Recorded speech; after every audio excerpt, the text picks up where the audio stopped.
আসসালামু আলাইকুম, আশা করি ভালো আছেন। ছোট ছোট কাচের জারের মধ্যে কি সুন্দর দৃশ্য, মনে হবে কেউ এটা হাতে এঁকেছে। কিন্তু এগুলোর মধ্যে সব গাছগুলো রয়েছে জীবিত পোকামাকড়। এই ছোট ছোট সুন্দর কাজগুলোকে বলা হয় টেরোরিয়াম। আমাদের মতোই কেউ একজন এটাকে নিখুঁত হাতে সাজিয়েছে। নতুন উদ্যোক্তাদের জন্য টেরোরিয়াম একটি নতুন সম্ভাবনা।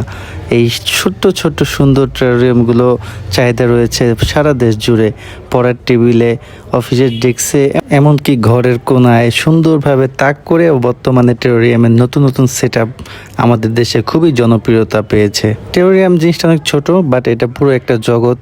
এখানে আর্দ্রতা, এখানে আলো, প্রতিটা জিনিস নিয়ন্ত্রণের মাধ্যমে এই সৌন্দর্যটা ফুটে ওঠে। ইনশাল্লাহ সামনে টেরোরিয়াম নিয়ে বিস্তারিত ভিডিও দেওয়ার চেষ্টা করব। আপনারা যারা আগ্রহী আছেন অবশ্যই কমেন্টে আমাকে জানাবেন। আমি নিজেও এবার মেলাতে কিছু টেরোরিয়াম সংগ্রহ করেছি, কারণ টেরোরিয়াম নিয়ে একটি প্রপার ভিডিও আপনাদেরকে দিতে চাই, যেখানে আপনারা এটা সম্পর্কে সব কিছু জানতে পারবেন। আজকে ভিডিওটি কেমন লাগলো অবশ্যই জানাবেন। এই ধরনের আরও ভিডিও পেতে অবশ্যই আমার ফেসবুক পেজটি ফলো করবেন, ইউটিউব চ্যানেলটি সাবস্ক্রাইব করবেন, আর আপনারা অবশ্যই আমাকে কমেন্টে জানাবেন এই সম্পর্কে আপনারা আর কি জানতে চান। আল্লাহ হাফেজ।